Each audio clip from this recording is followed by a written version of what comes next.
Good morning, everybody. Thank you for being here for our regularly scheduled council briefing. This morning we will have our state legislative session update, which is sort of a comprehensive document that we'll review, and then we'll go through our preview of today's council actions, and then we'll end with sort of fun and exciting Seattle Reads, and our presenter Marcellus Turner, our chief librarian, and we'll go through our Seattle Reads book for the city. So I'll say more words about the President's report once we go around the table and do a preview of today's full council action. So I'll reserve statements till then. So right now, why don't we have the state team come up?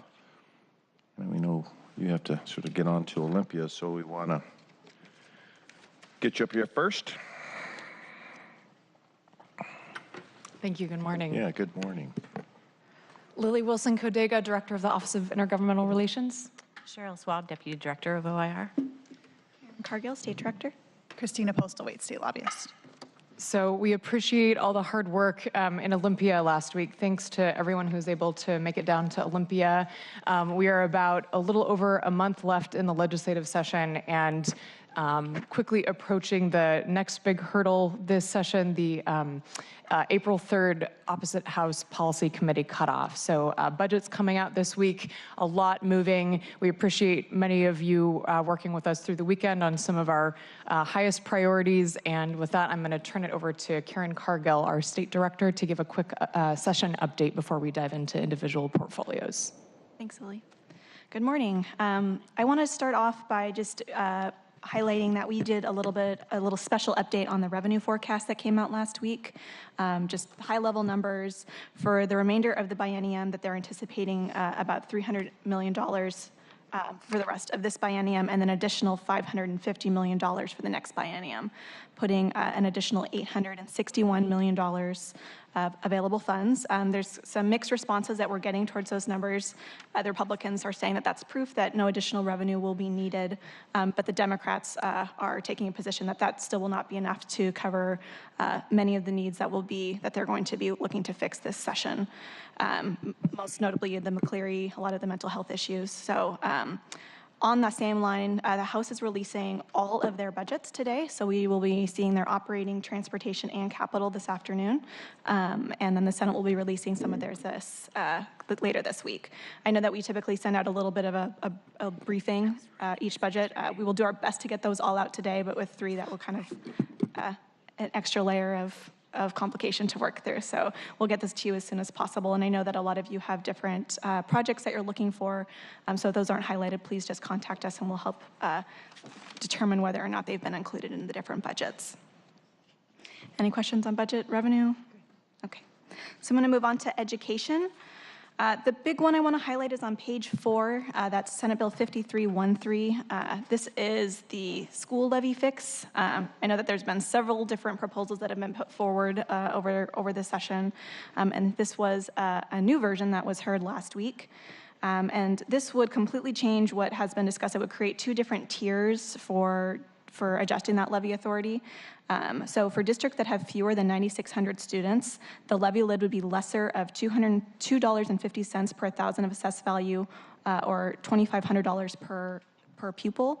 And then for districts with more than 9,600 students, the lid would be the lesser of $250 per 1,000 AV, or $3,000 per pupil. So that was kind of met with mixed reviews, and I unfortunately don't have Seattle Public Schools interpretation about what that would mean for them.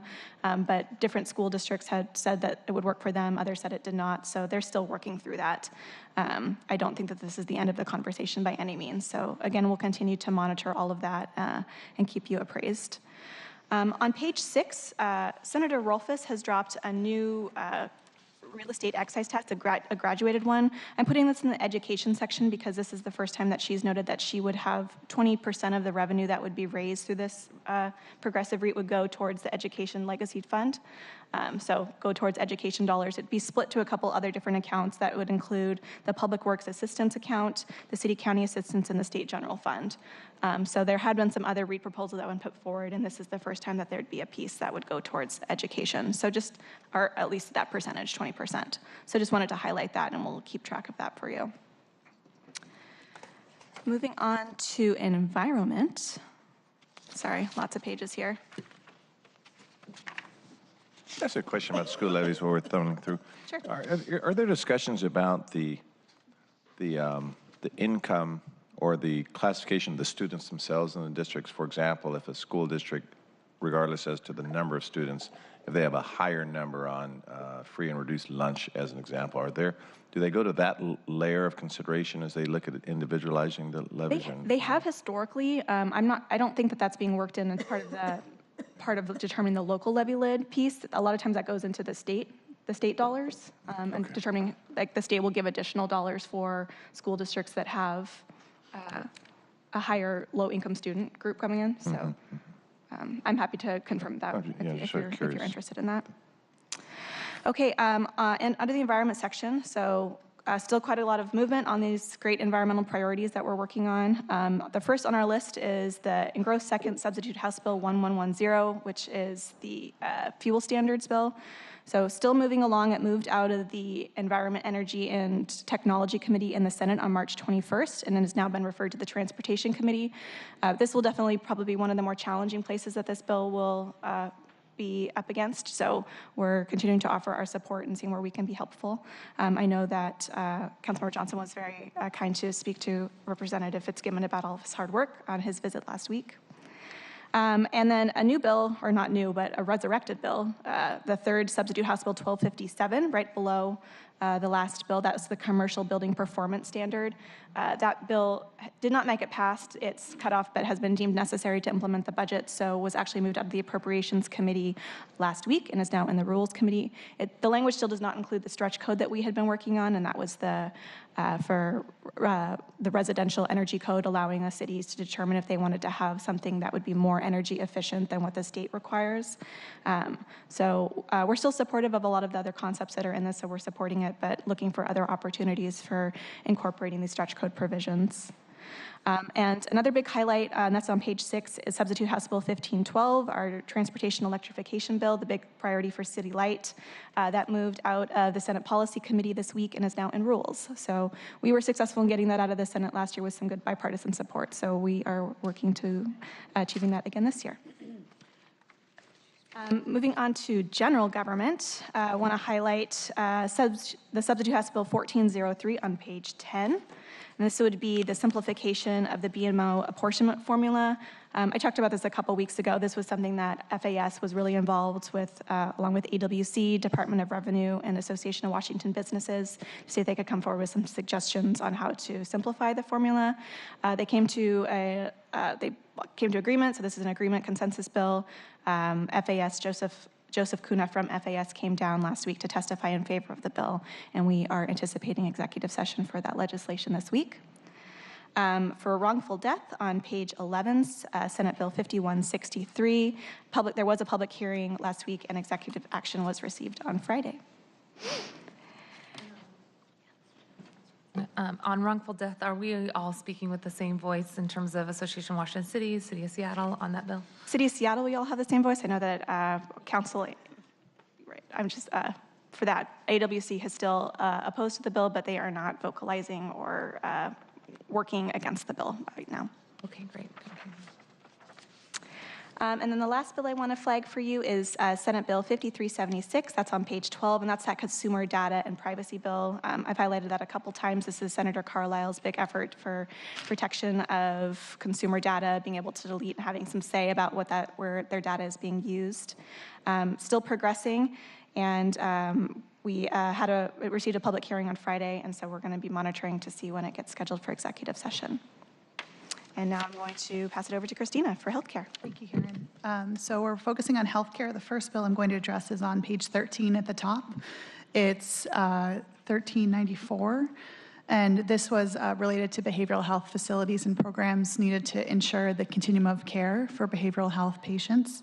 Wanted to make you aware there was a Stryker amendment that was included in there. It came from Senator Dingra, and it passed out of the subcommittee on 22nd. So the Stryker is more related to licensure, I'm not going to pronounce that, licenses and certification for intensive behavioral health patients and treatment facilities, and it requires the Department of Health to create a certification for mental health peer respite centers. So this would be for for peer-run programs for people who are deemed not to need hospitalization, but just kind of ongoing assistance and help and care. How much money, excuse me, how much money is attached to that? I am not sure. I can get back to you on that, though. I think it's critical. We've all been talking about it. I know, The last time yeah. I saw it, it was like a drop in the bucket. Yeah, well, there's been quite a big push behind this bill. So, and I think this is big. So behavioral health is one of the big goals of this legislative session. They keep calling it the new McCleary, even though we're still dealing with McCleary. So I imagine there's a strong fiscal note attached to that. And then there was an amendment from Senator Frocht as well, which requires the Department of Health to consult with Seattle Children's, Marybridge in Tacoma, and Sacred Heart in Spokane before developing recommendations on youth short-term residential intensive behavioral care and developmental disability services. Great to get a wide breadth of input from across the state on that one as well. So next I'm going to move to the bottom of page 14. This is I guess it's the middle of page 14, sorry. 1870, which is the Affordable Care Act protections. This would put several of the patient protections from the Affordable Care Act into state law. The House version passed out of the Senate Health and Long-Term Service Care on the 20th, and the bill has been referred to Senate rules for further consideration, so it's moving right along. And then on the top of page 15, Senate Bill 5432. This is the behavioral health, the integration of behavioral health. It relates to fully implementing the behavioral health integration, and it eliminates behavioral health organizations and divides their responsibilities between behavioral health administrative service organizations to administer the crisis services and the non-medicated services, and managed care organizations to provide behavioral health services to Medicaid enrollees. It also establishes a work group to better determine how to manage access to adult long-term inpatient involuntary care into the community and in state hospitals. Great. May I ask, just on the previous page, Of course. there is substitute House Bill 1531 on the medical debt. Mm-hmm. It strikes me that integrating the major pieces of legislation you just articulated and including this caring for the medical debt strikes me as being so important for the patients, and particularly for people who don't have insurance.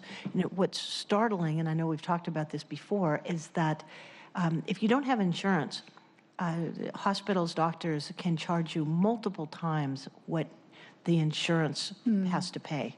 And it's just so completely unfair. And there was quite an article, quite a good article yesterday in Seattle Times, Sunday Times about that. So if you know anything about it, if you could speak today, if not, if you could just tell me how it's going along. I'm actually trying to go through Erin Jajic's notes right now because she's the expert on all things healthcare.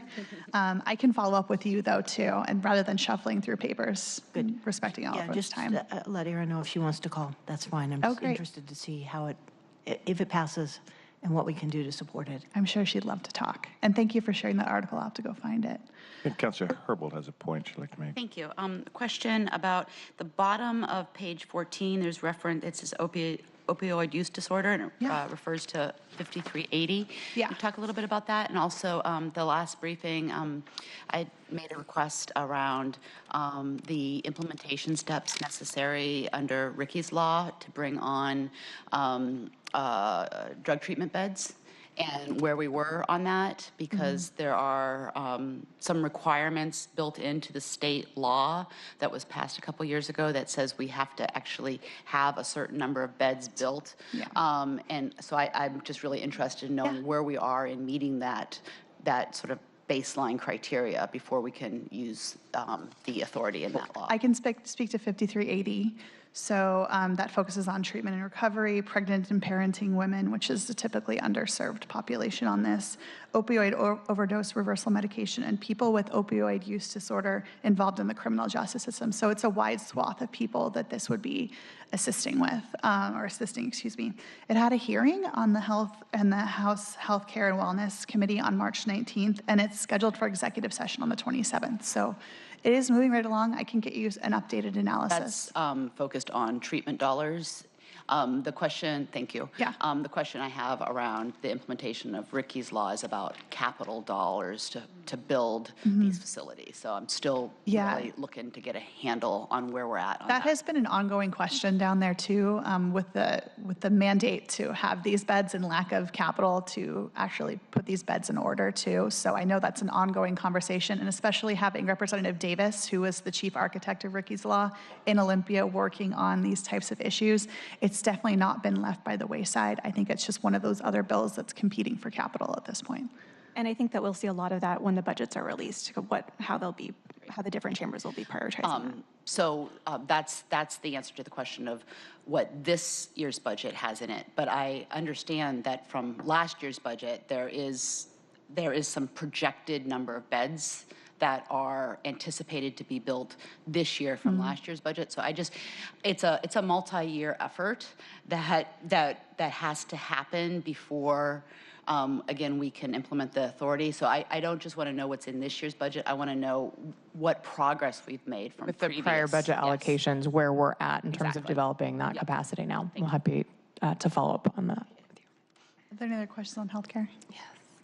Thank you, Mr. President. So I'm really excited about 3 bills that appear to still be alive. I know there's actually a lot of healthcare bills this year, which is also very exciting.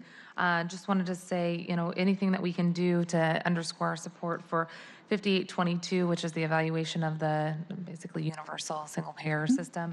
I'm really excited to see that move forward. And then companion bills 1523 and 5526, looking at additional ways to ensure that there's quality, affordable healthcare in the individual market, and some tools that we've been actually waiting to use for a very long time, which we put in the implementation of the Affordable Care Act and the creation of the exchange.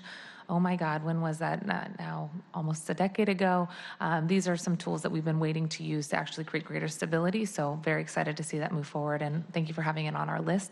But if there's anything else that we can do to help move it along or provide testimony, happy to do so.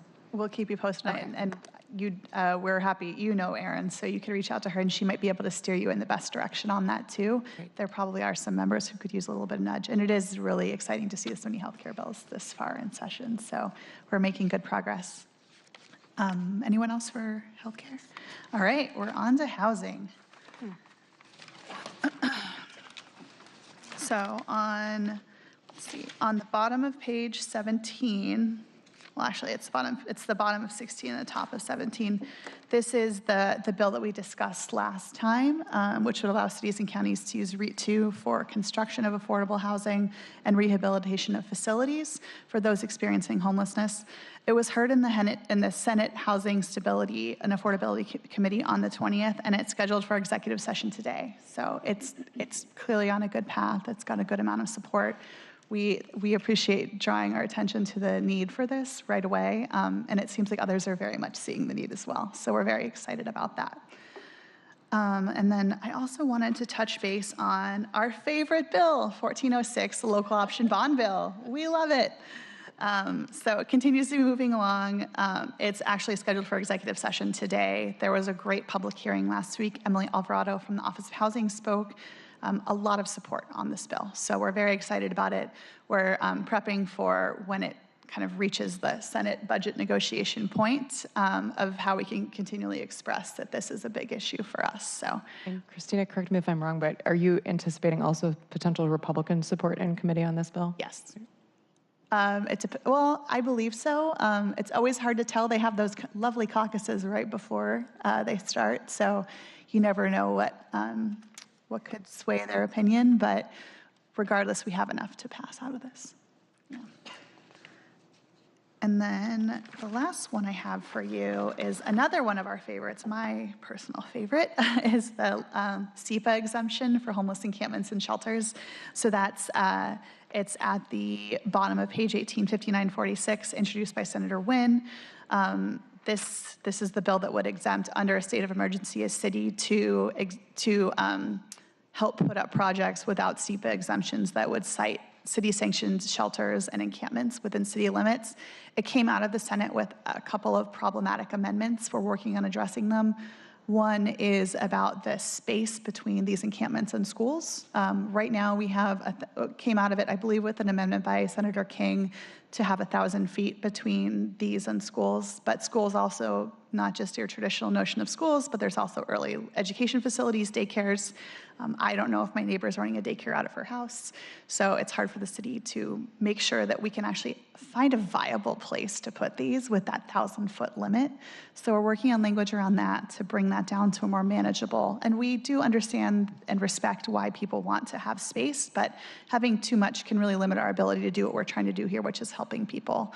I actually had an interesting conversation this week with someone who was saying, why are we only doing Sefa exemptions for homelessness? My project's taken 3 years to get through the process. And I said, because people are dying. Sorry, that's going to trump everything. So we have other cities who are going to sign in to support, who've signed in to support on that, excuse me. And we have a hearing today. We have quite a good lineup set up for this too, and we're literally right now still working on amendments for this. Another one that was problematic was around drugs and alcohol. So Senator Zeiger put this in on the Senate floor, and it would prevent these camps and shelters from allowing drugs or alcohol within them. Right now, with the exception, that's pretty much how our shelter services run. We're really concerned though about having that provision because there could be an instance like that every 20 years, 1.5 feet of snow that happens, and this would force us to turn people away who really need shelter. The whole point of this bill is to save lives, no matter what the individual is going through. So we're working on removing that, so we're able, and we feel we have the votes to do that just in committee, to remove that, to actually be able to help people who need help, not just a certain section of people. Right. A quick thought on that. Can we offer, and maybe they're not interested, but the statistics that have come out of 1811 Eastlake and how strong and supportive that has been, how the community has ultimately come around and saying, that's a good thing, getting people inside. And also, if there's a distinction between using alcohol or drugs inside and selling, I want to make sure that that's really clear. Yeah. Because everybody that has operated the shelters have said that the power dynamic shifts if anybody is selling drugs inside the shelter. Yeah. And I want to make sure that there's a distinction between, no, that's not going to be allowed. People are going to be booted, but to allow what people need to do. Yeah, I think the overall point with this is we know some people are coming to shelter not quite sober. You know, they're still trying to figure out if that's a choice they want to make for themselves or if it's a choice they have the ability to make for themselves without some medical assistance as well. Not all of them have caseworkers. We just want to be able to provide a safe place for people to sleep at night. That's really important to us, especially when we have a snowstorm or if we have flooding somewhere. If we don't want to have to turn people away who are asking for our help. That's the intent of this bill. And we're really lucky to have Senator Wynn as a champion on this. He is all in on this, and he is a lobbying expert himself. So we're very lucky to have him. We're excited for the hearing today. Good. Thank you. Any other questions on housing? Please. Thank you, Mr. President. Are you done with the housing presentation? course, yeah, Okay, go there's 3 bills that I'm really excited about as well, and I want to applaud the city team, the city lobby team, and the executive for working with us, and that is House Bill 1923, which is about greater density for cities around the state. Thanks to Joe Fitzgibbon for sponsoring that. And then companion bills 5812, which is Senator Palumbo and Mia Gregerson, 1797, on the ADU bills. Just want to reiterate and confirm that the City of Seattle is supportive of these bills.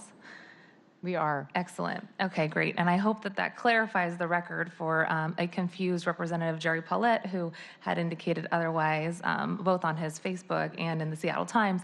I think that this is really important that we're very clear that especially on 1923, we have unified messages that are coming out of this city and a number of other cities. We have Everett, we have Tacoma, we have another number of other friends across the state who are saying when it comes specifically to addressing addressing the racist redlining history that is embedded in our zoning policies, we do need friends at the state legislative level who can help lift the floor.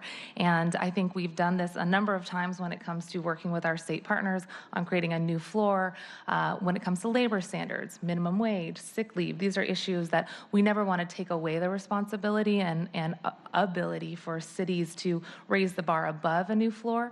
So we've allowed for states to do that with minimum wage and sick leave, for example. We also have protected safety for workers, right? We're asking our state partners to step up and create a new floor here. And I brought up these two bills last time we met because they're getting a lot of attention as well from our national partners at the National League of Cities, who've applauded the work that our state legislature is doing as a partner with cities, because when it comes to trying to address the housing crisis that we've all been trying to do, with the tools that we have in hand at the city level, we're going to continue to have a patchwork-like approach when what we need to do is help raise the floor across the board. So I want to just say thank you for all of your work on this and reiterate our strong support and appreciation for your work.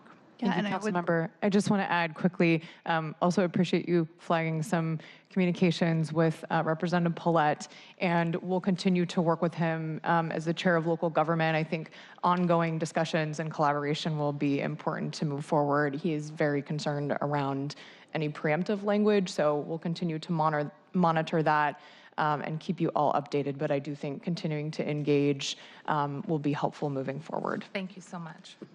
If I may. Please. You brought up preemption, which is one of my favorite subjects in the world. And I just want to be really clear that the city of Seattle continues to hold a position that, in general, preemption is not something we're willing to accept from the state legislature on issues that are really important to us that may be getting legislated in the state legislature. However, there are, I think, opportunities for us to evaluate, particularly within the context of land use policy, whether it is appropriate for us to support language in legislation that effectively sets a floor, which technically is preemption because it means that the city of Seattle could not go below that floor. But again, I think in this context, in the suite of bills that have been described by Councilmember Mosqueda, it is appropriate to consider a legislative approach that allows for a floor to be set, particularly in the area of construction of additional ADUs and other minimum density requirements. I mean, the reality is that we are hoping to see more dollars coming out of the state in order to facilitate municipalities' abilities to be able to build more affordable housing within our communities. The question for me is, who's going to do the building?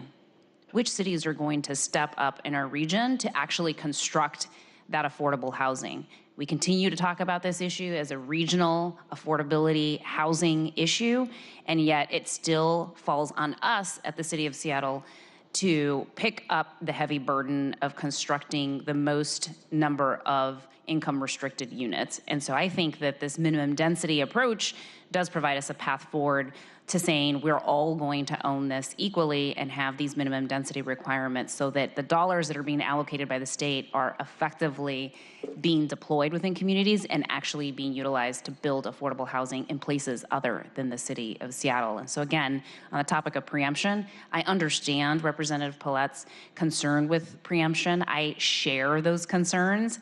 I think the question is how can we approach this with a little bit more of a scalpel approach as opposed to just saying, I will never have this conversation in a million years.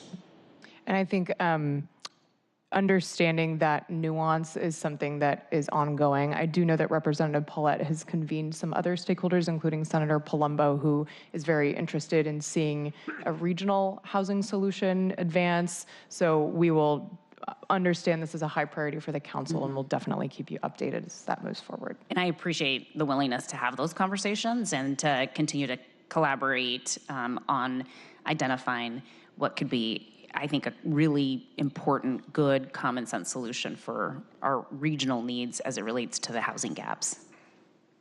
Just a follow-up question. Are we talking about 1923? Is that the bill we're talking about right now? I believe 1923 and help me, Christina, 5812, 1797.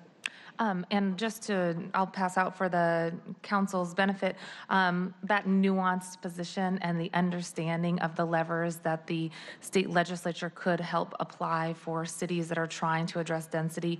That is exactly the tone of the message that we sent to the good representative and colleagues in Olympia. I will pass out that letter so folks have that as an example, and Councilmember Herbold that outlines some of the specifics in that bill as well. So thank you once again. And if there aren't any additional questions on housing, I'm going to go ahead and start in on our public safety section and highlight some of our major priorities that are continuing to advance. On page 20, rape in the third degree, sponsored by Representative Orwell, would eliminate the requirement that a victim clearly express lack of consent in order to prove rape in the third degree. That passed the House unanimously and made it out of Senate Law and Justice and has already moved to Senate rules. So some exciting movement there. Sexual assault kit notice, also on page 20, House Bill 1016, sponsored by Representative Caldier, would connect survivors to providers and put penalties in place for hospitals that don't comply with referral requirements. There's been a lot of conversations here at the council level. I know there may be some local movement around tighter restrictions as well, and that bill passed the House unanimously and was referred to Senate Health and Long-Term Care. On the bottom of page 20, sexual assault, House Bill 1166, another Representative Orwell proposal. This would address the backlog of untested sexual assault kits in Washington State, a phenomenal achievement by all of the advocates, and I know many of you work closely on that as well. This would address all of the backlog of untested sexual assault kits in Washington State, I believe by the date of 2020, if they pass and fund this. Domestic violence, law enforcement, House Bill 1225 on the top of, I think I might have the page number wrong, top of page 18. Middle of 21. Sorry, middle of 21, wrong page numbers, excuse me. Representative Jenkins' proposal, this would require law enforcement to secure firearms when responding to domestic violence calls, and that passed the House 60-38 on March 5th and has been referred to Senate Law and Justice. And then Native American women on the lower part of page 22, House Bill 1713, would create training and liaison positions to improve best practices relating to missing and murdered Indigenous women. This is something Councilmember Juarez has been watching closely. That has also seen forward movement since our last briefing. It passed the House unanimously on March 5th, was execed out of Senate, State, Government, and Tribal Relations, and it is now has made its way to Ways and Means. If I can just make a few comments. First of all, I want to thank you guys for working so hard on this and shepherding this. And as you know, this missing, murdered Indigenous women, this issue has been going on for well over a decade. And we started the conversations with First Nations and then the tribes. A real big thank you to Representative Mossberger. I mean, she's done a phenomenal job of shepherding this through, as well as our newly elected Deborah Lekanoff, who I've worked with for many, many years. But I think that we should pat ourselves a little bit on the backs. The city of Seattle has moved forward. We've had great conversations with Chief Best about what this means, but to have the state be cutting edge, first in the nation, I believe, to actually establish the positions to focus on the data of missing, murdered Indigenous women. And I know that from our time in Washington, D.C. in February when we met with Senator Warren, Senator Cantwell, and Senator Murray, that this was at the top of their list with Savannah's Act and the data collection. And this council passed an ordinance last spring, I believe, to work with the SPD in focusing just exactly what this legislation is doing. So I'm very proud of my state, I'm very proud of my county, and I'm very proud of my city, and I'm really happy that the tribes also worked with the state. And I think this is why representation from Native communities is so important. Not just about me, but Deborah Lekanoff, who's been working on this tirelessly, as well as many other elected Native women, not just in city and state government, but in their own governments from all across the nation. So I want to thank you guys. This is really near and dear to my heart, so I appreciate it. Thank you for your work on that, and congratulations. I'm going to highlight just a few. Can I ask you go a quick ahead. question about this bill? Absolutely. I haven't had a chance to read the actual language of the bill. I've been following it just from the sort of conceptual perspective. But is there any language in the bill that talks about connection between the law enforcement agencies and county medical examiner offices? I didn't see anything in my read of the bill around the medical examiner.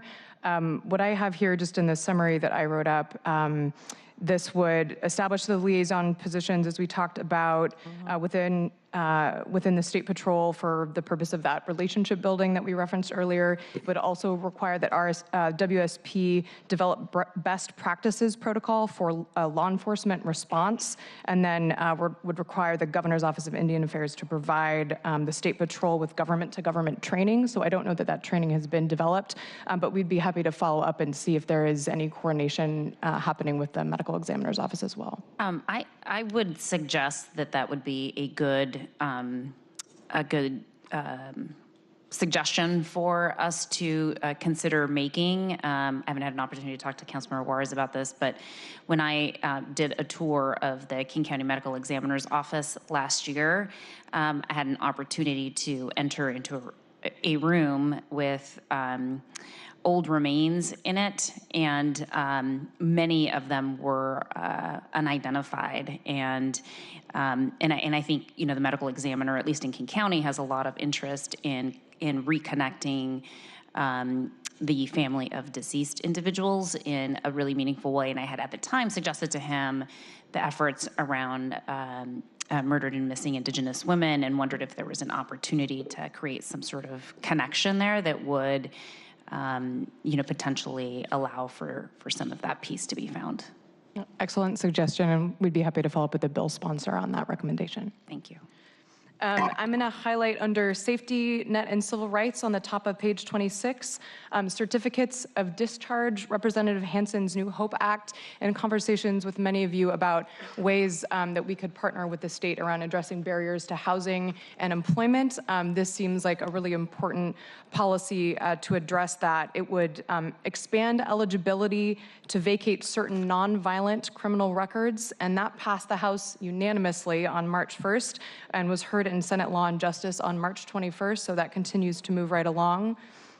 Agency employees harassment, lower down on page 27, that's House Bill 1692, would put disclosure protections in place for employees reporting sexual harassment. That bill also passed unanimously. We continue to see a trend of a lot of bipartisan support and a lot of unanimous votes on many of the public safety and victims advocacy legislative priorities.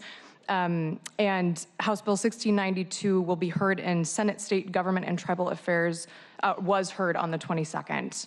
Wage and salary information, knowing many of you worked very hard on the Equal Pay Opportunity Act. This is sponsored by Representative Dolan, House Bill 1696, and would expand on that last year's win on equal pay by prohibiting employers from asking about pay history. That passed the House 56-40 and has been referred to Senate Labor. LGBTQ Commission on the top of page 29.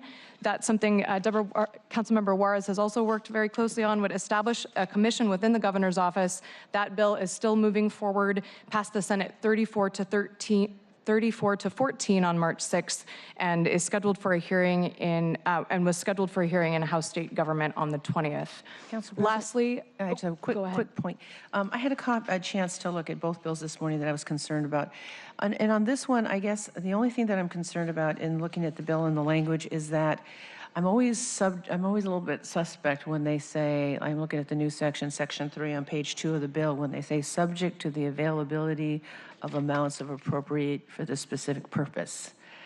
That you are right to be suspicious of that. Yeah, that basically means, well, unless we have money, we're not going to do it. And I have a real problem with that, particularly since we have the Tribal Commission, the Asian, we have the African American, and this has been a long time coming. We've worked really hard on this. So is there a way that I can go to Olympia and strike this?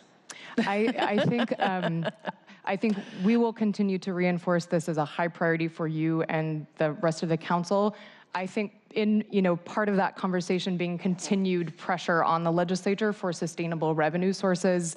A lot of those conversations will be moving forward as the budgets come out around We can't, regardless of the revenue forecast, a lot of those resources are going into our McCleary obligations still, and we need to look at sustainable, progressive revenue sources so that we have the ability to fund the important policy that's moving forward. If I can just arm you with some information, and I'm sharing this with Councilmember Gonzalez's committee as well. We've been working to tee up legislation citywide because we have seen statewide, and certainly in this country, that people are using their First Amendment right in order to deny health care to transgender and LGBTQ people. And this isn't about surgery. This is about, I don't want to deliver your child or fix your arm or whatever. The First Amendment has been weaponized, and we've seen it everywhere, from the Janus case in labor to every other issue, and it's not going to end. These cases are coming not only out of the South, but we had a couple cases in Bellingham, we had a case in Thurston County. So my concern is this commission, if we've ever needed it before, we need it now, because we need a group of people who are part of this community who can relate not only to the state, but also to the city. What are the issues that we need to be teeing up to protect these human rights, and how do we address this issue about whether or not, it's along the same lines of, I don't want to bake somebody a cake because I don't agree to their quote unquote lifestyle. Now we're seeing, I don't want to provide health care. Now, without going into all the detail, we've been working on that, and we're going to continue to work on that. So for me, this isn't more just about a commission that happens to want to talk about, Gay Pride Month. These are real on-the-ground issues that are affecting people's health, housing, jobs, and that's what I'm getting concerned about. And I don't see that. That fervor against this community and using the First Amendment. I don't see that going away. So. Agree with you, and we'll continue to monitor that closely and let you know about opportunities to engage as that moves forward. But understand that's a very high priority. You guys have this Wednesday is public comment day, right? Wednesday at 1:30 in the. Let's see. I have 327 that it's going to be up The for. executive session. Oh, it's an executive Yeah, session. so there won't be a public hearing attached to that, but hopefully they will advance it out of committee. Okay, thank you. We can also arrange to have, if you'd like to send emails to some of the committee members, if you'd like to do that. I would love to do that, or arrange we to could have help that. or So you show can up. have- I don't know if showing up does any good, but Yeah, I think we would reserve your precious time for public hearings versus the executive sessions. You kind of sit in the back and they're doing their business and moving forward with votes. But, if there's an opportunity, potentially on the floor, I would love an opportunity. we'll continue to look at ways for you to engage directly. And even if that means hanging out with all the lobbyists who are lurking outside of the doors, maybe we'll drag you down there with us. Won't be the first time I hung out with lobbyists, but I would absolutely welcome an opportunity to do that. So thank you. Excellent, thank you. And I think if there aren't any further questions, we'll move on to transportation. Transportation. On page 30, just want to highlight the motorized foot scooter bill and gross substitute House Bill 1772. It did receive a public hearing last week. We did sign an other for the legislation, just as there's still some, we know that the council is very supportive of it, but we still have some indemnification language issues that we're working through with the mayor's office. AWC signed in pro, and Bird and Uber and the other stakeholders that have been involved. So I think a lot of progress has been made. The insurance industry did come forward, noting that they had not seen some of the issues, and they're currently evaluating the bill right now and looking to see if they might want to put forward an amendment on it. So we'll keep you appraised of that. And not listed here as a bill, our automated enforcement effort, though the legislation itself is dead, we are still looking at opportunities to advance the concept. And we are very grateful for all the work that so many of the council members have done in the last week to help elevate that issue. So still working on that, and more to come in the coming weeks. That's all. And any additional questions? I just remembered that I was looking at the sign-in sheets, and I think I conflated sign-in sheets. So Everett and Tacoma that I mentioned earlier signed in pro on the scooter bill, correct? Are we close on that language then? I think there's concerns from the mayor? there's some disagreement about whether or not the removal of the indemnification language would be sufficient. I feel like it's a battle between legal minds at this point, so we're still working on that. We're still trying to put forward suggestions. I don't know if we're at a point that they feel they will take it, but I know that AWC thinks that it is sufficient, and we're working on our legal side to make that work. Well, in this case, I'd like to thank the AWC for their continued position on this, and I think their analysis is accurate. I also think that it's really critical, as we see today being the first day of Seattle Squeeze 2.0. This is another good opportunity where we could have a multimodal transportation alternative added to our list of potentials to get folks out of their car. And with the number of buses now on the surface streets, helping to connect folks to those buses, especially the last mile to light rail. Again, you know, I think the bill has come a long way, and I would love to see it continue to go forward. I didn't say scoot, but I wanted to. Thank you. That's it. That it? Okay, thank you very much for a great report again, and go out there and do what you guys are doing so well. Thanks so Thank you much. so much. One quick thing. No, I just want to comment. Thank you for organizing when I came down on Tuesday. I was very impressed with just how the four of you interacted with our legislators. Thank you for all your work in Olympia. Thank you for coming down. Go around the room and do a preview of today's full council actions. I just want to start off to say, as a quick report regarding the vacancy in council position 4, all of you on Thursday should have received sort of a description of an outline that takes a look at all of the historical practices and the ordinances and procedures that we have in place for a vacancy, and tried to neatly lay out a schedule. And I want to thank the clerk's office and central staff and Dana and HR and many members of our department working so feverishly on this process. And so I want to thank them as we continue to do that work. It did go out to the public that same day on Thursday, and as we speak, today, March 25th till April 5th, we are looking at applications, taking applications, and if any of you have any questions in terms of what you can do, can you talk to people, can you recruit people, I would just suggest that either contact me or contact ethics, and we will go through what there's not a lot of specific language on that. So, of course, the process is very public and very transparent, but there's no prohibitions for you talking to people and that kind of thing. And I think that has been historically done as well.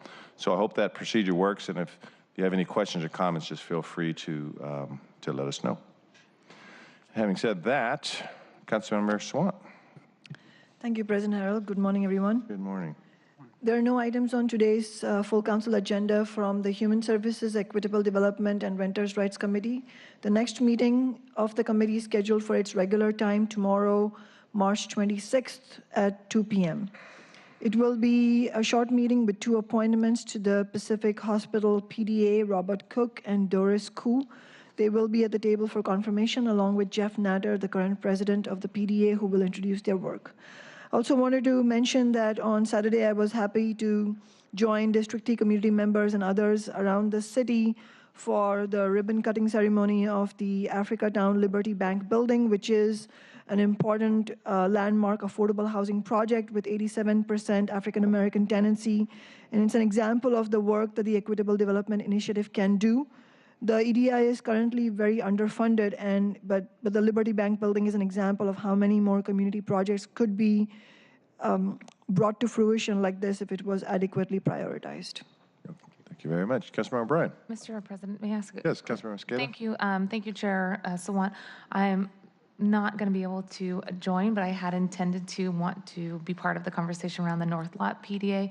Having been on the board, that creation of the North Lot housing and childcare and senior center is really important for me. So if it's okay with you, Madam Chair, I'd like to submit a few questions that maybe could be asked about the appointees in my absence, since I'm not able to join you. Okay, thank you so much. I'll send that your way.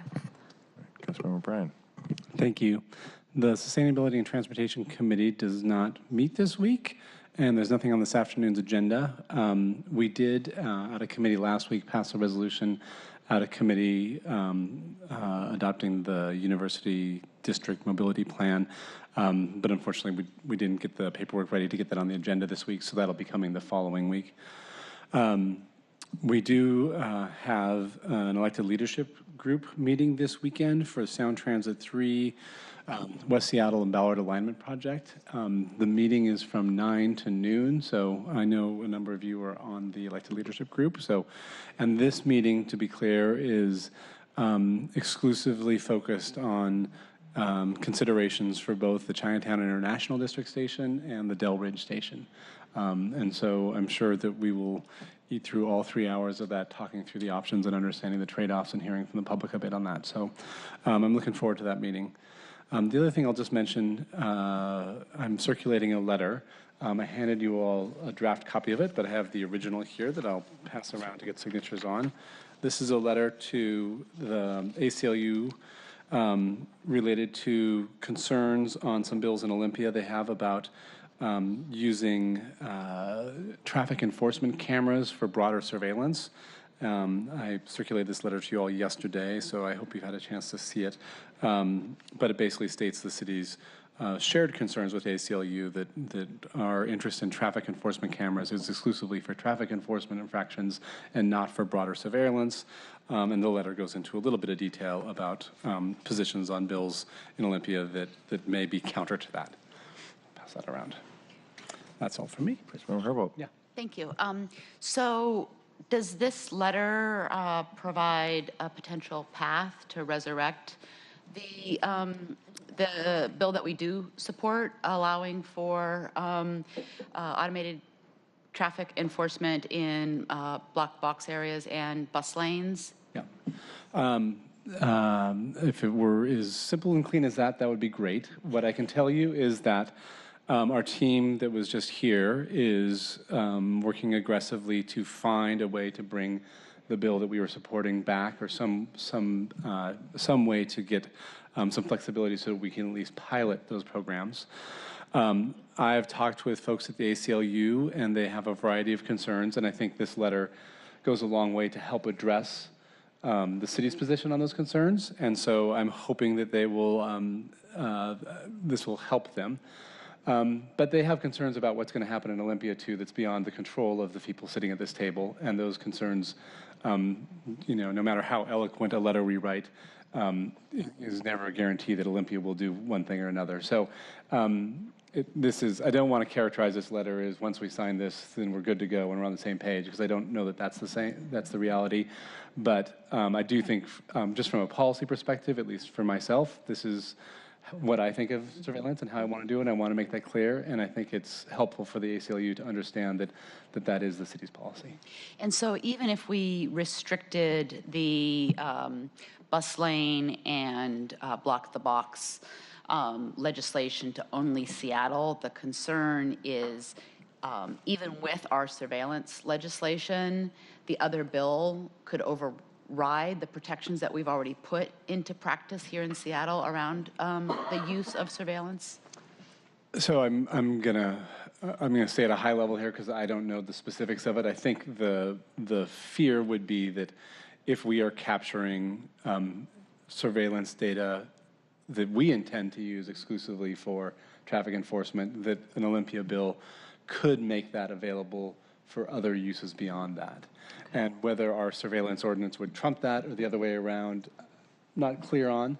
I believe that we have a good relationship with ACLU around surveillance. The city needs to continue to do our work to make sure that we're living up to our commitment. But I think they have a different perspective on jurisdictions around the state. So even while this bill may be a pilot for Seattle, I understand how that could grow into something else that would cause them concern. At the same time, it's a really important bill for us. There's a lot of safety concerns. We know disability rights advocates, along with the city, have been advocating for this, and we're just trying to say, we understand the trade-offs. We really think it's appropriate to move forward, at least with the Seattle, and let's continue to work the other issues. Doing the letter. Yeah. I'm sorry, so House Bill 1229, was that the bill we originally supported? No, so there's, I don't have the bill number in front of us, but there was a bill that the city was advocating for, which would allow the city of Seattle to do the cameras. There's a separate bill, which is 1229, which would, and again, I'm not the expert on 1229, but it would create an opening for those photographs to be used much more broadly. That bill is dead. Both those bills are dead at the moment. But, things can come back and in future sessions, and I felt it would be useful for us collectively to be on the record publicly and with the ACLU to say, we will continue to keep an eye on bills like that this session and in the future to express our concerns. Gotcha. Thanks, Mike. Councilmember Herbold. All right, thank you. The Civil Rights, Utilities, Economic Development, and Arts Committee has no items on today's full council agenda. We do have a committee meeting tomorrow, and on that agenda are a couple of appointments. One appointment to the Museum Development Authority Governing Council, and another to the LGBTQ Commission. We're also going to be receiving a briefing and project update on the Ship Canal Water Quality Project, and we are going to be hearing more about the status of that project in preparation for an ordinance coming later this year to lift a budget proviso. We also will be hearing an ordinance proposed by members of the People with Disabilities Commission related to televisions in areas of public accommodation and closed captioning. And then finally, we are going to receive an update on the plan to act on the council's previously passed resolution on potential solutions to address eviction harms identified in that resolution 31861. Just as a little bit of a reminder, in resolution 31861, the council identified a number of problems that were identified in the Losing Home report and made a commitment on behalf of the council to explore solutions to those problems. A number of those issues are being addressed in the state legislation that we've heard about over the course of the legislative session. And so what we're going to be having a conversation about is of the things that we've identified in the resolution that were also lifted up in the report, which of those items have not been addressed by the state legislative actions that are being deliberated right now, and whether or not there are some things that the city still needs to do to fill in those gaps. As far as regional committees, Councilmember O'Brien already mentioned the elected leadership group. We also have a regional transit committee meeting this week. I have office hours this Friday between 2 and 7 at the Southwest Customer Service Center. And then as far as major events coming this week, well, first of all, I just want to mention last week there was the arts office opening at the King Street Station. Councilmember Bagshaw was there. It is, as were you. Yes, as was I. Yes, thank you. It was a fantastic celebration. Sorry, I missed you, but I was just about ready to make a plug for Raven. My daughter and my niece. My niece was a curator. Yeah. So yes, the arts exhibit was curated by 3 artists, Tracy Rector, Asia Tail, and Satpreet Kahlon. And I really urge people to go over and see the exhibit. It was fantastic. And we're just really happy to see that a many years long dream that the Arts Office has had to occupy that space, both for their offices and also as a public gallery, that has come to fruition. It's something that they've been working on since probably about 2014. Also this week, we have a launch, a community grocery launch. Workers are beginning their bargaining process. That launch is going to be on Thursday. And then also the Washington Environmental Council Gala is on Saturday. And I think that's all I've got for today. Thank you. Very good. Councilmember Bagshaw. Thank you. We have nothing on the agenda this afternoon for the Finance and Neighborhoods Committee. We were going to have one item, and Councilmember Gonzalez, this was the office space bill that you and I approved out of the committee on Friday. But since there's a ratify and confirm clause in that document, Parks is going to be able to move forward with it, and this will be in front of full council next Monday. I'm not going to be here, so I will make sure that you've got some speaking points to that. We'll ask everybody to sign it. Our Parks Department is going to move about 115 people over to the new building over at Elliott, and this is replacing the space that they've had down near the ice building for the last couple of decades.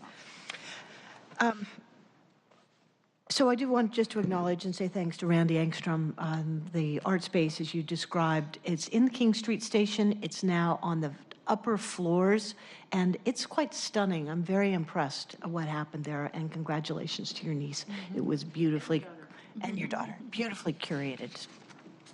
Excellent. Councilmember Mosqueda. Thank you, Mr. President. There are a number of items on today's full council agenda from the Housing, Health, Energy, and Workers' Rights Committee. There's going to be 4 mayoral appointments to the Domestic Workers Standards Board and 2 mayoral appointments to the Seattle City Light Review Panel. We also have a resolution. I have the central staff memo, thanks to Eric McConaughey for drafting this for us. And I want to make sure that folks have a chance to understand what this resolution is. It's a resolution on the budget of the Skagit Environmental Endowment Commission, or the SEEC. This is an agreement established between the province of British Columbia and the city of Seattle as a condition within the Ross Lake 7-Mile Reservoir Treaty between the United States and Canada, signed in 1984. The treaty's terms run through 2064. The SEEC's mission is to ensure the preservation and protection of the natural and cultural resources and recreational opportunities of the upper Skagit watershed. Seattle City Light's annual contribution to the funds is based on a fixed amount of power purchases. This fixed amount of power purchase represents the amount of power foregone by not raising the level of the Seattle City Light High Ross Dam per the treaty. The payment in the December 2018 amount was $136,583. For December 2019, the payment is projected to be $139,500. So I am passing out this memo because it is not an issue that we get a chance to talk about often. In fact, one of the things that came from our committee discussion was a desire for committee members and the full council to actually get briefed on a regular basis. I want to applaud our council colleagues for asking questions specifically about inclusion of the Native community, both on the board and in terms of how the decisions are being made in the area, the impact that it has not only on natural resources, but on as directed, the cultural environment of the region and precious land that's been being used in that area. So we are going to get additional information to respond to some of those questions, but are moving forward with a recommendation to support that here today. Coming up in the Housing, Health, Energy, and Workers' Rights Committee on April 4th at 9:30, we are going to have a conversation about Initiative 124. It's going to be an opportunity for us to hear from workers in the industry and the desire for us to be able to move forward with implementing the protections. At a future point, we're going to have opportunity to hear from the industry itself as well. And I will make sure that for anybody who's not able to come to that committee, that we hand out the central staff memo that's created, as well as a briefing to make sure we all have a baseline understanding of that initiative. This week, or I should say last week, I had the chance to wrap up our D3 tour with a really great tour from the Capitol Hill Eco District, where we walked through the neighborhood, looked at affordable housing, transit development, what is it, TOD? Transit-oriented development opportunities that are happening in Capitol Hill, and also heard about the shooting of an individual that I hadn't been aware of. Almost, it sounded like execution style. So we're looking forward to working with the chair of safety as we think about how more folks are going to be walking around that neighborhood and ensure safety and access to the affordable housing there. I am headed to New York this week, where I'm going to have a chance to meet with folks at the Brennan Center, the Center for Popular Democracy, the National Domestic Workers Alliance, some of our colleagues who are in DC, like Councilmember Landers, SEIU 32BJ, and the fast food justice workers. We're going to compare notes on labor priorities from coast to coast, and really looking forward to bringing back some of those strategies. I also want to make sure that folks have a chance to take a look at an early draft of both a memo that we're going to send to the legislative branch employees, management, and to our friends here on the second and third floor. As folks know, we've been engaged in conversations at the city level, thanks to the leadership of this council and the mayor's office. We've created the Office of the Employee Ombuds. We've created a new investigation unit for addressing harassment and intimidation. And those are really outward looking at the various city departments. One of the things that the state legislature did this last year was they passed a resolution creating a table to come up with standards internal for their legislative process, for their legislative branch to help protect legislative aides, to have standards for electeds, and to ensure that those who are working the halls as lobbyists or visitors also feel safe. And I think that what they've accomplished with this year's resolution that they passed, which was Resolution 4401, one of the first bills passed this legislative session, was that they took the recommendations directly from frontline staff and they changed their personnel policies to ensure that the personnel policies were reflective of the table discussions. This mirrors a process that, if I had a magic wand, maybe I would have suggested doing last year, but I think it's a really great process for us to now pull together a table, come up with recommendations, and to identify changes that we would need internal to the legislative branch. So it's a parallel complementary effort to what I think the executive is doing in the, and what we're doing for our city departments, but recognizing the legislative branch is a standalone branch that we have a chance to partner with frontline staff. I want to thank Monica for your feedback on the letter. And what we're hoping to do here is to get your feedback. We will send out this letter and draft resolution and give folks 2 weeks to provide us with feedback. And then the following week, we will begin discussing it, ideally in the Workers' Rights Committee. This is, again, intended to be a really inclusive process to mirror what we saw at the state legislative level.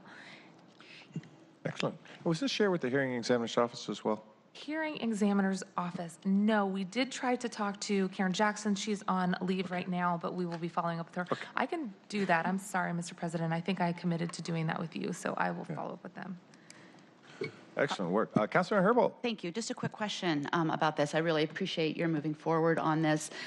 You have been a consistent voice for making sure that this department, the legislative department, is setting a high bar and leading. My question is, as it relates to your reference to our independence, are the changes that are going through the Office of the Employee Ombudsman and the new investigation unit, do they not cover our unit? Or is the issue that you're interested in this department maybe going further and that investigations would still go through the Ombudsman, but you want to add an extra layer? There's two things. One is that the Office of the Employee Ombudsman and the investigation unit that's been created, ideally as independent bodies, not under the purview of either the executive or the council, or not subject to undue political influence. Those are absolutely available for anybody in our legislative branch to use.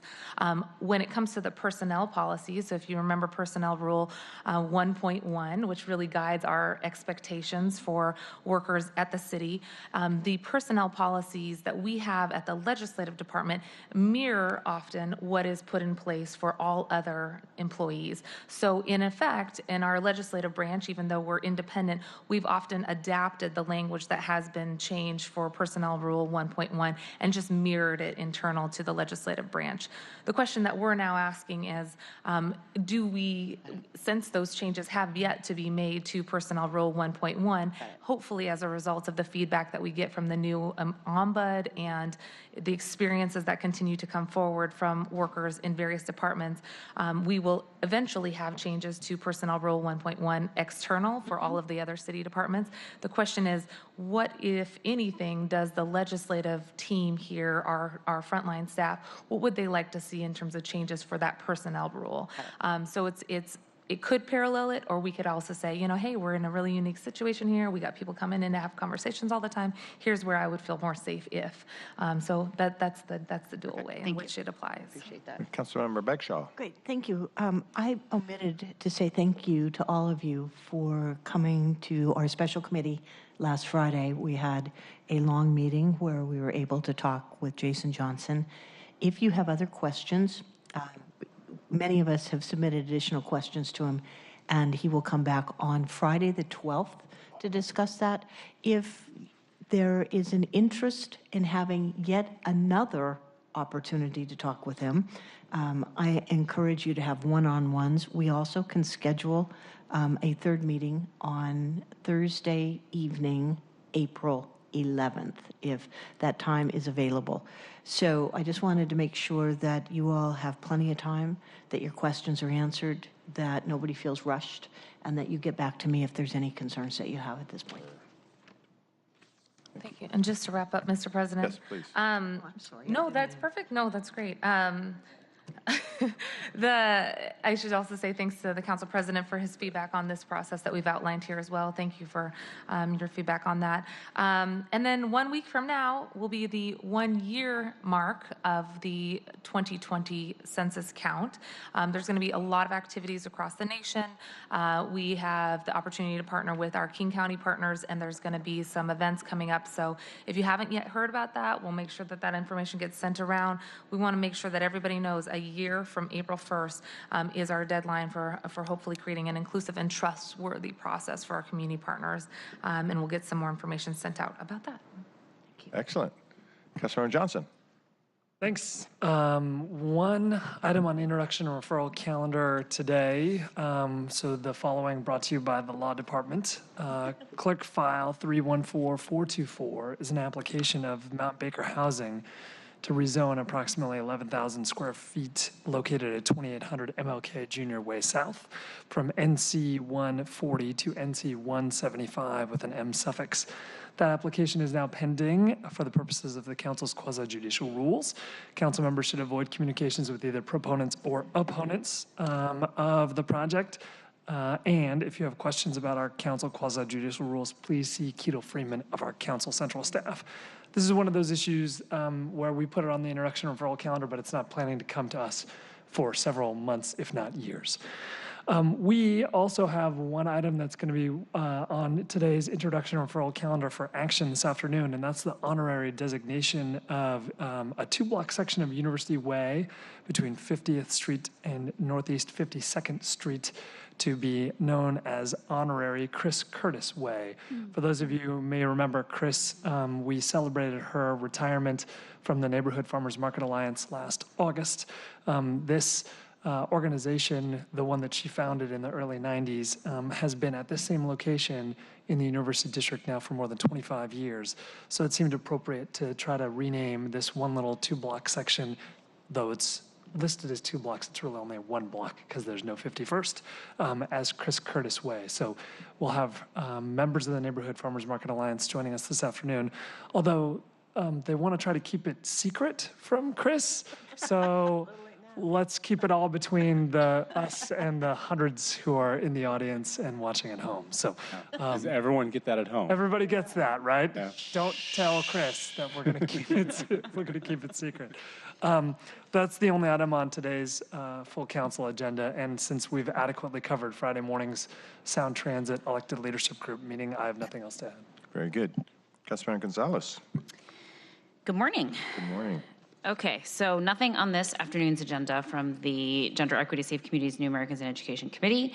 We do, however, have a regularly scheduled committee meeting this Wednesday, March 27th at 9:30 a.m. here in council chambers. We will have one item on the committee agenda, and that is our continuing conversation around the proposed implementation and evaluation plan for the Families Education Preschool and Promise Levy. This will be our third committee discussion regarding the FEP implementation plan. Just as a reminder, our final committee meeting on the levy's implementation plan will be on Thursday, April 18th at 2 p.m. In council chambers. That's a special meeting of my committee. Just really quickly, for those of you who are not going to be able to attend on Wednesday, I want to make sure that you have a copy of Council Central staff's memorandum, 12-page memorandum on issues that we have begun to identify related to the implementation and evaluation plan. There are 8 issues that I have worked with Central staff to identify thus far, and we will continue to have discussions about these 8 issues and again encourage all of my colleagues, to the extent that you are interested and able to Also provide us with any issues that you believe exist in the implementation and evaluation plan for the FEP levy. So that is all I have to report. Thank you, Councilman Gonzalez. Councilman Juarez. Thank you. I'm going to, if you will just indulge me for a moment, I'm going to take a moment here to take a mom moment and an auntie moment. First of all, Councilmember Herbold, thank you very much for your leadership on the Seattle Office of Arts and Culture for the Yeha Indigenous event that we had Saturday. I wanted to share with you, though, what Yeha means. It means together we lift the sky, and in other words, this is a long story about when we lift the sky, we also lift each other. This comes from Vi Hilbert. She was an elder, Upper Skagit, and she was the last fluent speaker, which was her first language, of the Lashute language. And I knew Vi my whole life, and I've heard this story that she's done when we're talking about lifting the sky. Vi was deemed a Washington State gem, if you will, in 1989, and she received the National Endowment for the Arts Award from President Clinton in 1994. I can't stress what a phenomenal woman Vi Hilbert was and all her work she did with the University of Washington. So this art project that's going on is going to go from March 23rd to August 3rd. 2019. It was curated by my niece, Asia Tail, and Tracy Rector, and Sapat Kalon, and also my daughter, Raven Juarez Friedman. She's not only was an artist there, but she was also doing a huge project, a hands-on project, working with children and adults. So I was very proud of her, and I want to thank the mayor's office and the executive folks that showed up to kick off the event. And I want to give a quick shout out to the 11 other organizations, including tribes, that made this possible. There was the For Culture Arts Fund, the Chihuly Garden and Glass, the Muckleshoot Tribe, the Nisqually Tribe, Native Arts and Cultures Foundation, Potlatch Fund, Seattle Foundation, the Seattle Latino Film Festival, and of course the Seattle Public Library, and the Nahali Ali Fund. And the reason why I want to share that is this project, Yaha, has been a long time coming. They've been curating and working on it for well over 2 years. And I know that because my niece has been working on it when she was working for the museum in Tacoma and now at the Seattle Art Museum. So with that, I'll move on. So for this afternoon's council agenda, the Civic Development, Public Assets, and Native Communities Committee has 4 items. First of all, the appointment of Colleen Elkahawk to the Seattle Indian Health Board. Second, an ordinance transferring partial jurisdiction of a portion of the West Ewing Mini Park from the Seattle Department of Parks and Recreation to SPU, Seattle Public Utilities. Third, an ordinance authorizing the Superintendent of Parks and Recreation to execute and accept a waterway permit in Laurelhurst, and another ordinance with the same terms for a waterway permit in the Arboretum. And finally, Council Land Use Action Clerk File that allows the installation of 7 athletic field poles at the Soundview Playfield Park, which basically reviewing, we got the 7 athletic fields going on, and we have there's like 10 other wonderful enhancements that they're doing at that park, so I'm really happy about that. Oh, they're tearing up the old turf and putting in the new turf. Councilmember Johnson is happy about that because we've been working with this for well over a year, so it's finally going to happen. And also, the next Civic Development, Public Assets, and Native Communities Committee will meet next Wednesday at 3 o'clock at 2, and I'll share more. And then, of course, we have the Library Levy Committee coming up. The mayor presented a new 2020 library levy for the city of Seattle last week. The proposal allows for the successful services, programs, and amenities provided by the Seattle Public Library and the 2012 levy to continue to serve the people of Seattle. I will be chairing the select committee along with Councilmember Bagshaw. As you know, the legislation has been transmitted. It looks like the levy amount is about $213 million. And so I'm going to be providing my colleagues with some preliminary material, history, a chronology of how we're moving forward on the levy, and of course the cost differential of what occurred in 2012, in which the levy was $123 million. Now it's $213. There's a $90 million difference, and we're going to break down not just inflation costs, but what it's going to take for us to move forward with this levy. It looks like this levy in 2019-20 is going to still focus on the same issues that we focused on in 2012, which is open hours and access, collections, technology, and maintenance. And for the record, I want to share that I have not, or have I ever, not returned a library book. I have always paid and never, ever, ever, ever have had a fine, so I do not need amnesty. That was a joke, folks. Thank you, Councilmember Morris. Proud of you. MT's proud of me. Before we move to our next and last agenda item, I did want to mention this Saturday I'm hosting a celebration of mentors and coaches in the Seattle area. Rainier Beach's coach Mike Bethea. This is in Columbia City, Saturday at 6, and you all are welcome, and I have tickets for you if you'd like to go. Mike Bethea, Rainier Beach's coach Joyce Walker from Garfield, John and Mike Yasataki, who are CAY and youth coaches for decades, Stephanie and Derek Wheeler were Cleveland High School's coaches, Al Hairston, Garfield coach, and O'Day coach, and Al Roberts, a Garfield coach. So a celebration of mentors and coaches throughout the community for years. That's Saturday at 6.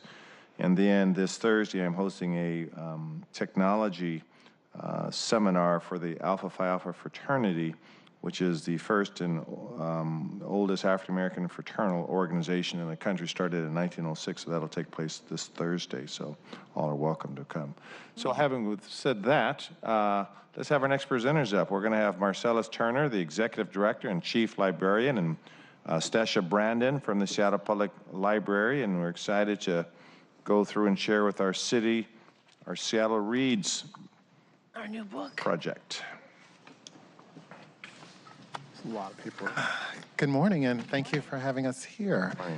Before I quickly move forward with the presentation, I just wanted to acknowledge that I wasn't feeling very well, and I stepped out for a moment, and Mr. Tehran, one of your security officers, came and checked on me, and so I was appreciative of that, but I don't know who to send a thank you note to, so if any of you know who's over that department, I'd be happy to do so. I see most of the security team when I move through the building coming to meetings, and they recognize me and I recognize them, but for him to step out and check on me was really appreciated. Oh, thanks for those comments. We'll relay the feedback. Yeah.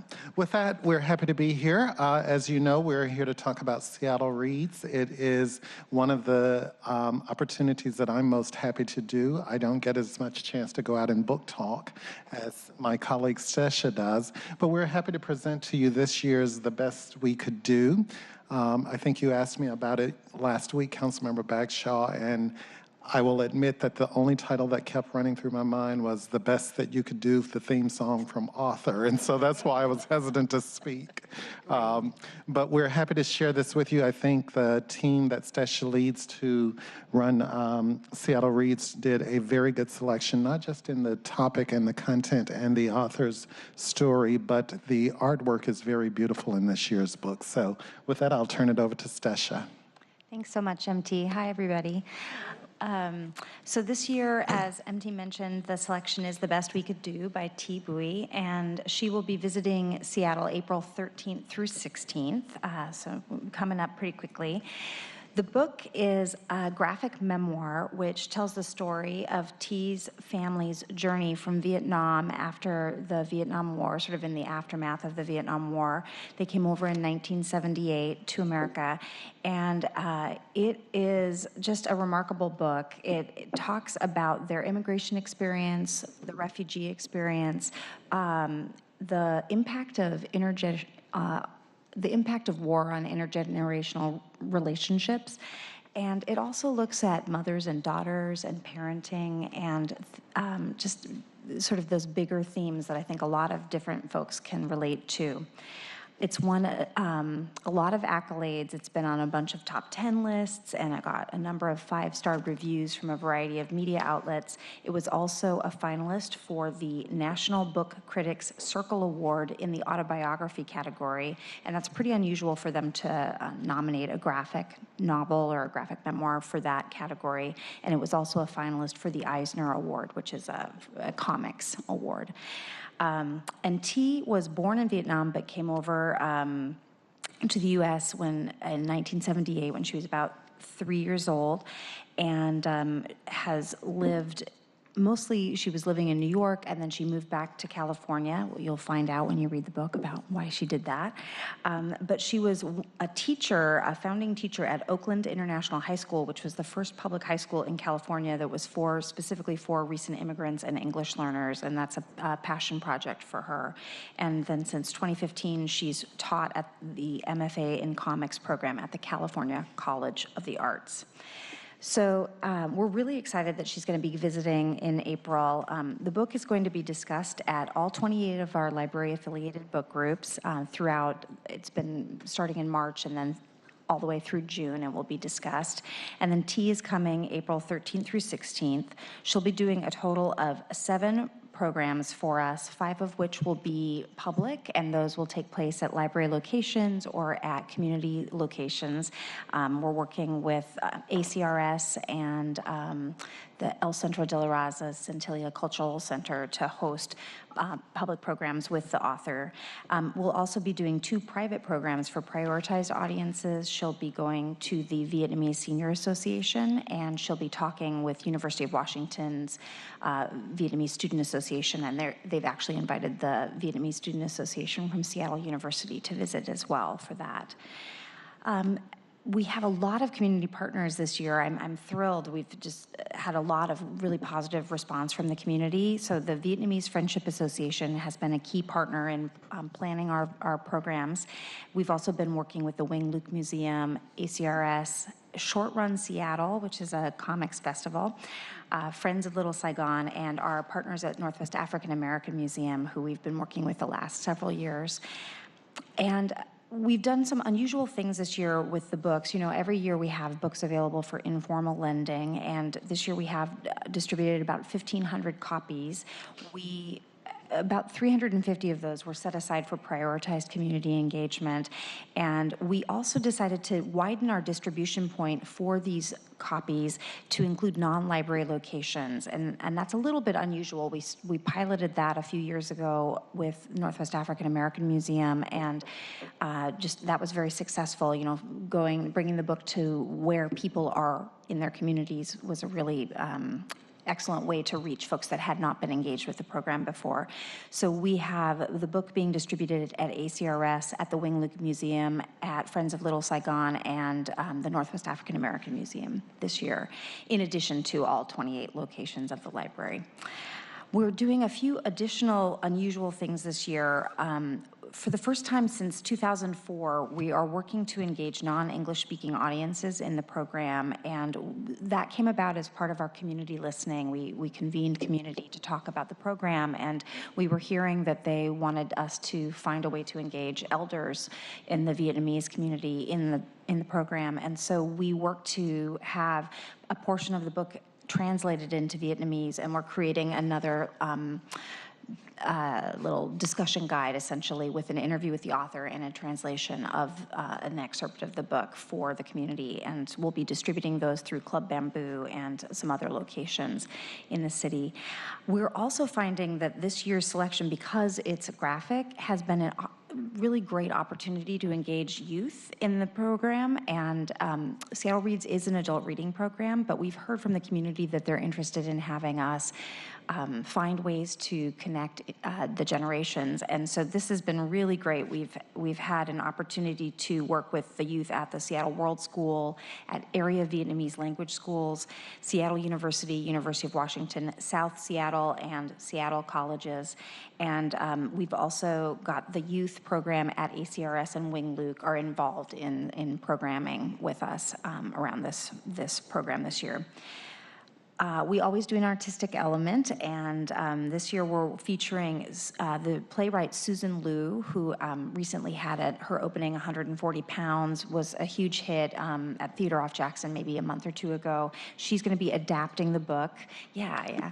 She's going to be adapting a portion of the book for performance at 2 of the programs, and our friends at Book at Repertory Theater are working with Susan, and then Kathy Shea from day job, Office of Arts and Culture, but in her off time, she's a playwright and a director, and so she'll be directing the production.